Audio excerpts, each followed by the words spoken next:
He married a woman he'd never seen, and on the night he finally lifted her veil, what he discovered wasn't just a face, it was the secret that could destroy his entire empire. Rain streaked the glass walls of Vale Tower, painting distorted rivers over the glittering skyline below. From his office on the top floor, Ethan Vale watched the storm gather like a living thing, dark, electric, unrestrained. He envied it. The world believed he controlled everything, markets, mergers, and men twice his age who bowed to his signature on a contract. But control, to Ethan, was not a gift. It was armor, and he wore it like a second skin.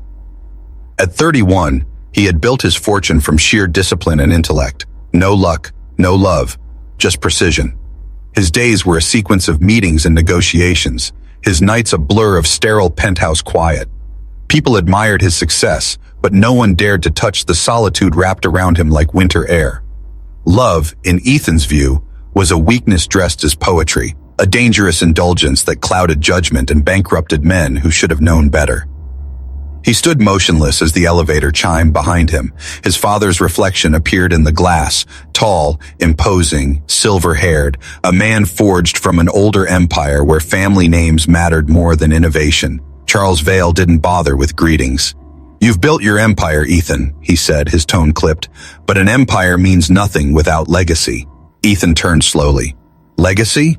His voice was smooth, practiced, emotionless. "You mean marriage?"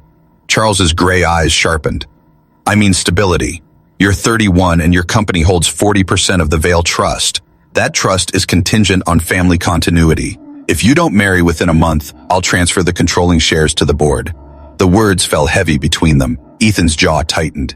"You'd hand over my company to strangers to force me into domesticity?" "I'd hand it to someone who understands duty," Charles replied. "You can't run Vale Industries like an island. Our name must endure." He placed a file on Ethan's desk. "There's a girl, Clara Whitlow. Her father once managed our countryside estate. They're in debt. The arrangement would solve two problems at once." Ethan's laugh was short and without warmth. "So I buy a wife and save a farm. Efficient." "She's modest," Charles continued carefully. "Not the society type. Some say she's rather plain, even scarred from an accident years ago. But she comes from..." The thunder that rolled over the city that night felt personal, as if the heavens themselves objected to the deal Ethan Vale had just accepted. By morning, the press release would announce his engagement to a woman he'd never seen, never spoken to, and certainly never loved. The very thought should have repulsed him, but instead it left him curiously hollow. A businessman closing yet another transaction that secured power but cost something nameless. He spent the next day submerged in work, silencing the whispers spreading through the upper floors of Vale Industries. His executive assistant, Melissa, avoided eye contact, her curiosity barely disguised. Every conversation in the building seemed to pause when he passed, like air itself hesitated around him. By evening, he returned to his penthouse, its glass and chrome reflecting his solitude. The city stretched beneath him, bright, alive, completely indifferent. That night, a courier delivered an envelope sealed with deep green wax. The handwriting was delicate, almost shy. Inside, a letter. Clara Whitlow's reply. "Mr. Vale, I am aware that this arrangement is not born of affection. My father's debts are my burden, and I accept this union with open eyes and steady heart. I do not ask for love, only respect. I will keep my word, manage my place with dignity, and expect nothing I have not earned." Clara Whitlow. The simplicity of her words disarmed him. No demands, no pretense, just quiet strength. He read it twice, then again, tracing the faint pressure of her handwriting. There was no self-pity in her phrasing, no attempt to charm him. He felt something unfamiliar stir beneath his ribs. Curiosity, perhaps, or guilt. The following week, he met her through intermediaries only. Lawyers, secretaries, contracts. She refused public appearances, citing her mother's fragile health. The tabloids mocked the secrecy, inventing their own narratives. The mystery bride, billionaire marries a scarred farm girl. Others were crueler, from dirt to diamonds, the Whitlow fortune swap. Ethan didn't bother to deny them. He had learned long ago that silence was the sharpest weapon against gossip. But one evening, his father summoned him to the manor outside the city, the same estate where Clara had grown up as a child before her father's downfall. Ethan hadn't visited in years. The place reeked of nostalgia he had no patience for. The drive up the winding road was dark, lit only by flashes of lightning. When he arrived, the butler led him to the study where Charles sat beside the fire with a glass of brandy.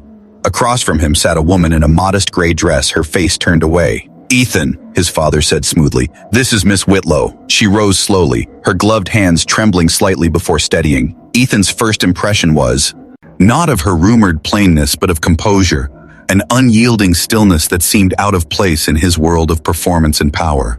Her figure was slender, her posture straight, her voice soft but sure when she said, "Mr. Vale."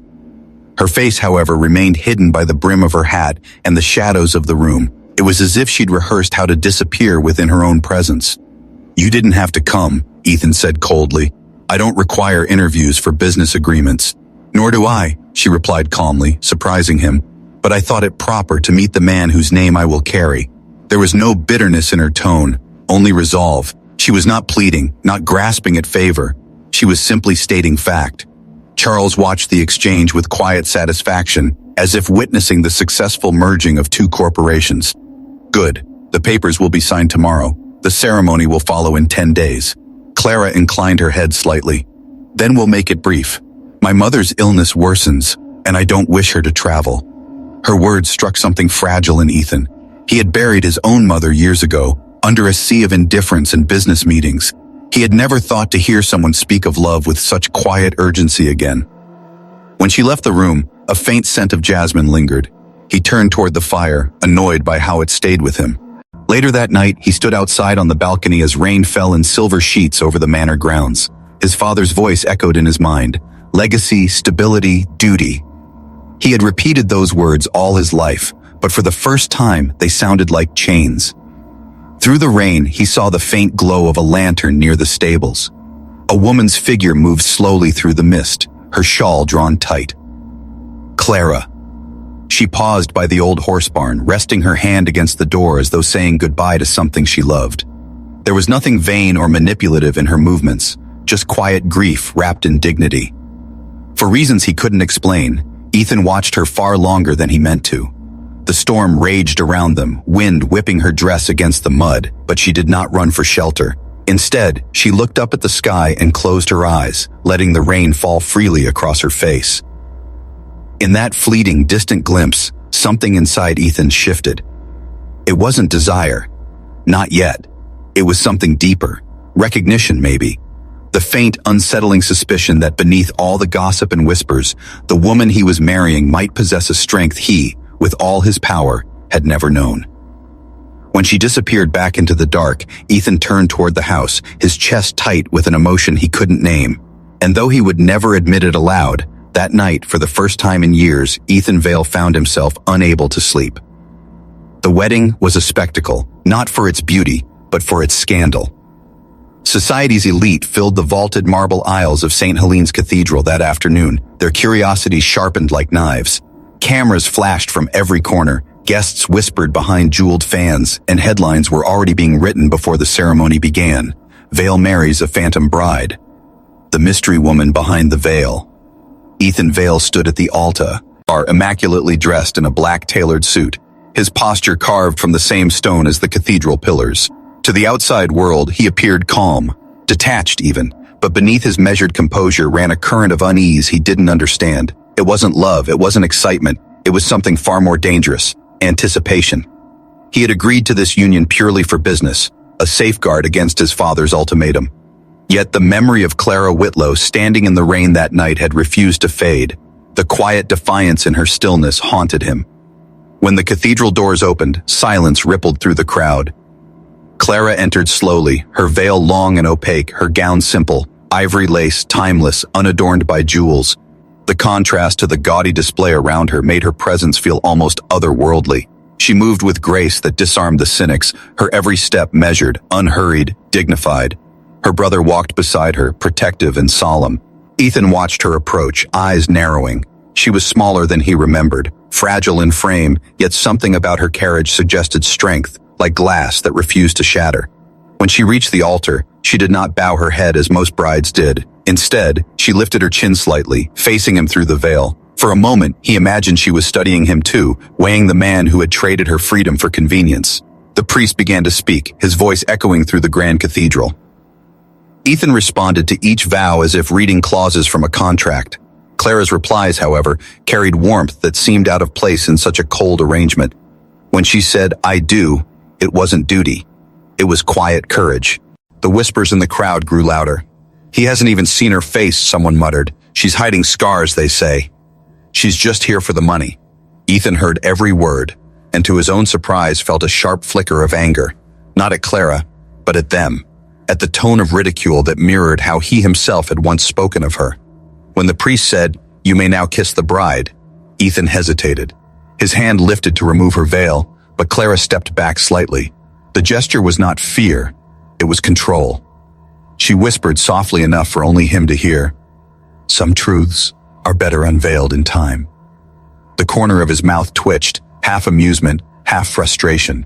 "You make this sound like a mystery, Mrs. Vale." "Perhaps it is," she replied.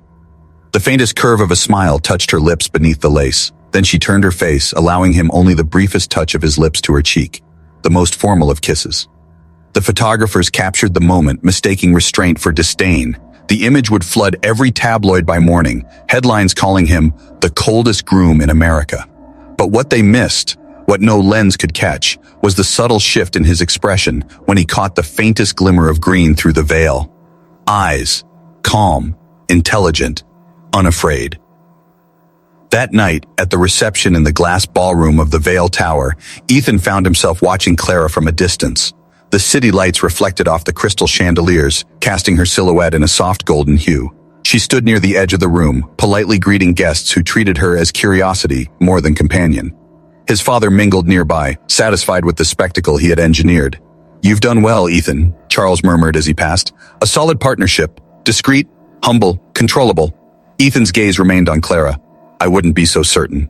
Charles frowned. But Ethan was already walking away. When he approached her, Clara turned with that same composed calm.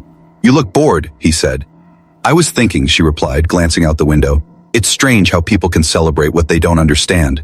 "You're talking about us." "I'm talking about them," she said simply. "They see a story for, not people. You, the untouchable millionaire. Me, the unwanted bride. Neither of us is real to them." Her words disarmed him again, and he found himself searching for something clever to say, but couldn't. Instead, he asked, "Do you regret it?" Clara's answer came after a pause. "Not yet." Then she smiled faintly. "Should I?" The audacity in her tone startled him, subtle but sharp, like a knife hidden in silk. Later, when the music began, he asked her for a dance. She accepted. As he placed a hand at her waist, he expected hesitation, awkwardness. Instead, she moved easily, gracefully, her steps confident, almost instinctual. For the first time, he looked beyond the rumors and glimpsed a woman who did not belong in his world, yet seemed to command it effortlessly. When the dance ended, she whispered, "Thank you, Mr. Vale." "For what?" "For pretending to care, even if only for a song." He opened his mouth to reply, but she was already walking away. The rest of the night blurred into champagne and applause, but Ethan couldn't shake the feeling that his carefully controlled life had tilted slightly off its axis. As midnight fell, Clara retreated to her private quarters in the Vale penthouse, a gesture of politeness, not fear. Ethan lingered by the window, staring at her reflection in the glass across the room. She didn't know he could see her, standing on the balcony, her veil finally removed. The scar was faint, not grotesque but delicate, running like a pale thread from the corner of her jaw to her cheekbone. And she was beautiful, heartbreakingly, disarmingly beautiful. Ethan Vale, the man who believed nothing could surprise him, stood frozen. For the first time in his life, he was utterly speechless. And he realized, with quiet dread and dangerous fascination, his heart had just taken its first breath. The city glittered beneath the dawn, but inside the Vale penthouse it felt like winter. The night after their wedding had been a study in silence. No arguments, no affection, just two strangers living inside the same expanse of marble and glass. Clara woke early. Her new home felt less like a residence and more like a museum. Perfect, soulless, too pristine to touch. Every surface gleamed, every shadow felt watched. She moved quietly through the penthouse, her footsteps soft against the Italian marble, taking in the skyline that seemed to stretch forever. The city was beautiful but cold, just like her husband. In the adjacent room, Ethan was already at his desk. He hadn't slept. The image of her unmasked face from the night before, that faint scar, the quiet strength in her eyes, haunted him. It wasn't pity he felt. It was something else, something that unsettled the rhythm of his carefully constructed life. He had expected resentment from her, even fear, but instead she greeted him that morning with calm composure, her voice as smooth as porcelain. "Would you like breakfast, Mr. Vale?" she asked, as though this were simply another formal meeting. Ethan looked up from his laptop. "That's not necessary. The staff will handle it." "I already dismissed them," she replied, setting a tray on the counter. "You work too much. You might at least eat something warm." He stared at her, at the woman who had entered his world as a contract, yet now spoke, to him like someone who saw right through him. "You didn't need to do this," he said quietly. "No," she agreed, pouring him coffee. "But you looked like you needed someone too." The simplicity of the statement left him speechless. He ate in silence, the faint sound of rain tapping the glass. Every time he looked up, he found her gazing out over the city, lost in thought, like she was trying to memorize the distance between where she came from and where she now stood. That afternoon, while Ethan attended a board meeting, Clara explored the penthouse alone. Each room told her something about him. The office filled with awards but no personal photos. The library lined with first editions but untouched. The art collection cold and abstract, all geometry and no soul. Then she found the piano. It was a grand black Steinway, flawless and silent, tucked away in a corner as though it were forbidden. When she lifted the cover and pressed a single key, the note shimmered through the emptiness. Soft, searching, alive. She began to play. Her fingers moved tentatively at first, then, with growing confidence, weaving a melody that filled the air with something the penthouse had never known. Warmth. The music was melancholic yet hopeful, like a conversation between two hearts too proud to admit they needed each other. Ethan returned early, pausing at the door when he heard it. For a moment, he didn't recognize his own home. The sound seemed to melt the air, softening the edges of his world. He followed it to the piano room, where he found her, lost in her playing, the afternoon light wrapping around her like silk. She stopped when she noticed him. "I'm sorry," she said, startled. "I didn't mean to intrude." He shook his head slowly. "No, don't apologize. I didn't even know it could sound like that." Clara smiled faintly. "Music doesn't care how much something costs. It only matters who listens." Her words lingered long after she left the room. That evening, the first fracture in their fragile peace appeared. At a charity gala for Vale Industries, Ethan introduced Clara to his associates. The whispers started instantly. Polished women in diamond chokers murmuring behind champagne glasses, men smirking at their wives as if to say, "So this is the girl who trapped him." Clara endured it all with poise, smiling, speaking gently, never rising to the bait. But when one of the women, Veronica Drake, Ethan's former fiancée, glided toward them, the tension sharpened like glass. "Ethan," Veronica purred, her red dress gleaming under the chandeliers. "I barely recognized you with your charming new wife." Her gaze flicked to Clara's face, lingering a heartbeat too long on the faint scar. "You've always had a taste for unique acquisitions." Ethan stiffened, but before he could respond, Clara spoke, her tone polite but edged. "Oh, don't worry, Ms. Drake. He didn't buy me. I came quite willingly, though I can see why you'd confuse love with transactions." The surrounding crowd went still. Veronica's smile faltered. Ethan, for once, couldn't suppress a small, genuine smile. But later that night, the words she'd said, "I came quite willingly," echoed in his mind. She hadn't married for luxury. She had done it for something greater. But what? Duty, sacrifice, desperation? He wanted to ask, but pride held him silent. Days passed. Their lives intertwined in quiet, unexpected ways. She began sketching again, painting small canvases she hung in the corners of the apartment, splashes of color against his sterile gray walls. He found himself leaving work earlier, drawn to the strange warmth she brought into every room. Then one night, as the city glowed beneath the rain, he found her sitting by the window, sketchbook in hand, drawing the skyline. "Do you ever miss it?" he asked. She looked up, puzzled. "Miss what?" "The quiet," he said. "Before all this." Her pencil paused. "Sometimes, but quiet can be lonely. I'd rather live with noise, if it means I'm seen." He moved closer, studying her drawing. She had captured the city not as it was, but as it felt. Alive, flawed, human. "You see things differently than most people," he murmured. "No," she said softly. "I just refuse to stop looking." There was a pause, charged, fragile, dangerous. He could feel her warmth near him, smell the faint jasmine in her hair. For the first time, Ethan Vale, the man who believed love was an illusion, wanted to reach out and touch what he'd spent his life avoiding. But before he could speak, his phone buzzed. A text from Veronica. Dinner tomorrow. I think we should talk. About your wife. Ethan's stomach tightened. He looked at Clara, serene, unsuspecting, luminous against the city lights, and knew, without understanding why, that whatever came next would test not just their marriage, but the fragile thread of trust beginning to form between them. And for the first time since his empire began, Ethan Vale felt something he had never felt before. Fear. The next evening, the city was wrapped in fog, and with it came a heaviness Ethan couldn't explain. He sat in the back of his car, watching the lights smear across the window as the driver took him downtown. The dinner invitation from Veronica Drake wasn't one he wanted to accept, yet he had. Old habits of control, curiosity, and unfinished pride still had their hooks in him. He told himself it was business, but as soon as he stepped into the rooftop restaurant and saw Veronica's smile gleaming like a blade, he knew better. Ethan Vale, she said, rising gracefully, her perfume thick and deliberate. Still punctual, still perfect. She motioned to the chair opposite her. Sit. Let's pretend for a moment that we're old friends instead of people who almost destroyed each other. Ethan remained standing. You said this was about my wife. Oh, it is. Her smile deepened, the kind that meant she was about to cause pain. I met one of your father's assistants. Word is, this marriage wasn't exactly romantic. More like a desperate favor to rescue a bankrupt family. Poor thing. You must feel like a philanthropist in a tuxedo. His jaw tightened. Whatever you're trying, Veronica, don't. She leaned closer. I'm just concerned. You don't know who she really is, Ethan.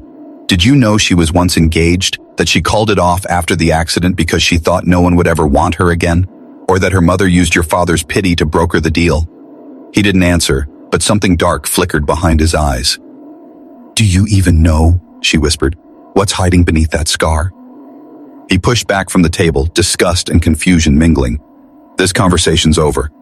As he turned to leave, Veronica's voice followed, low and venomous. It's funny, you can own half the city, but you can't see the truth standing right next to you. Outside, the fog pressed thick and cold around him. He didn't believe her, not entirely, but the poison of her words clung to his mind. Back at the penthouse, Clara was alone in the library, surrounded by sketchbooks. The storm outside was fierce, wind battering the windows. She had painted late into the night, trying to quiet the unease that had begun days ago. The sense that something between them was shifting, tightening, as if the walls of this gilded world were closing in. She turned when she heard the elevator chime. Ethan entered, soaked from the rain, his expression unreadable. You went to see her, she said softly. He froze. How did you? I know the scent of that perfume, she murmured. It's the same one she wore at the gala. The silence that followed was jagged. He set his jacket aside, his viol ice cold but steady. She told me things, about you, about how this arrangement started. Tell me the truth, Clara. Did my father buy you, or did you volunteer to sell yourself? The words hung between them like a blade. Clara's face went pale, but her voice never wavered. You think I did this for money? I don't know what to think anymore. She stepped closer, her eyes fierce despite the tears threatening to fall. I agreed to this marriage to save what little was left of my family, but I never lied to you, Ethan, not once. I never asked for your pity, only respect. His silence was worse than anger. It was disbelief. You said you didn't care about beauty, she continued, her voice trembling now. You said you wanted loyalty, honesty, and when I gave you both, you started searching for flaws to destroy them. Maybe Veronica's right. Maybe the only thing you truly love is control. He took a sharp breath, but before he could reply, lightning cracked through the sky, illuminating the room in stark white. Clara's tears finally fell. I'm not your investment, Ethan, she whispered. I'm your wife. But if you can't see the difference, maybe you don't deserve either. She turned and fled down the hall. Moments later, he heard the elevator doors slide shut. The rain turned to a downpour. Ethan stood in the empty penthouse, the echo of her words filling the silence she left behind. For the first time, he realized how quiet the place had become without her, how lifeless the air felt without her humming, her sketches, her laughter softening the edges of his world. He poured a drink, but the taste was ash. He looked around at the symbols of his success, the $1,000,000 art, the skyline view, the glass piano, and saw nothing worth keeping. Something cracked in him then, the first fracture of a man who had built his life on ice. Hours later, unable to bear the silence, he grabbed his keys and went after her. The storm had swallowed the city. Roads glistened like mirrors. He drove for hours, searching, through flooded streets, past empty stations, toward the countryside where her family once lived. Finally, near dawn, he found her. The car's headlights caught her figure on the old bridge overlooking the river, her white coat soaked through, her suitcase at her feet. He stepped out into the rain. "Clara!" She turned, startled, her hair plastered to her face. "What are you doing here?" "Bringing you home," he said simply. "I don't belong there," she whispered. "Not in your world. Then I'll make it yours." He took a step closer. "I made a mistake. I let someone else's poison blind me. But I see you now, Clara, all of you, and I'm not leaving without you." She shook her head, tears mingling with the rain. "You can't fix this with words, Ethan." He approached slowly, his voice breaking for the first time in years. "Then I'll fix it with truth. I don't care about money or legacy anymore. I care about the woman who taught me what they could never buy." The thunder rolled overhead as she stared at him, disbelief warring with hope. "I see the scar," he said, "and I see the strength that came with it. You call yourself plain, but you've done what no one else ever could. You made me feel." The storm seemed to pause then, the rain softening to mist. Clara looked into his eyes, and for the first time, saw no walls, no armor, only the trembling of a man stripped bare by love. She took a step forward. "Then don't lose sight of me again." When she fell into his arms, it wasn't like a fairy tale reunion. It was raw, desperate, and real. They stood together on that bridge, the city still asleep behind them, the river roaring below. And as lightning faded into dawn, Ethan Vale knew that for the first time in his life, he wasn't standing at the top of the world. He was standing exactly where he belonged. But neither of them realized that the past wasn't finished with them yet. Because waiting at the edge of the storm was a truth, one buried deep in the Vale family's history, that would shatter everything they thought they knew about how this marriage truly began. The next morning rose blood red over the city skyline, a dawn that felt both new and foreboding. The rain had stopped, but the air was thick with something heavier than humidity: consequence. Clara stood on the balcony of the penthouse, wrapped in Ethan's coat, her hair damp and curling at the edges. Below her, the world carried on. Cars, screens, ambition, utterly unaware of the storm that had just passed through two human hearts. Inside, Ethan brewed coffee with quiet hands, glancing at her every few seconds as if to confirm she was still real. They had returned together from the bridge hours earlier, soaked, exhausted, silent, but the silence between them was different now, no longer cold or distant. It was intimate, fragile, a truce signed not with words but with understanding. When she finally turned toward him, her eyes were soft but wary. "Last night doesn't erase what's broken," she said. "I know," Ethan replied, "but maybe it's a start." She hesitated. "You can't build love on guilt, Ethan." "I'm not," he said, stepping closer. "I'm building it on truth." He reached into his coat pocket and handed her an envelope. Aged, sealed, its corners frayed. "This came from my father weeks ago. It's from your mother." Clara's breath caught. Her mother had passed only a month before the wedding. With trembling hands, she broke the seal and unfolded the letter. The paper smelled faintly of lavender and thyme. "My dearest Clara, if you are reading this, then I am gone. I want you to know that what is happening between our families was never meant to be a burden.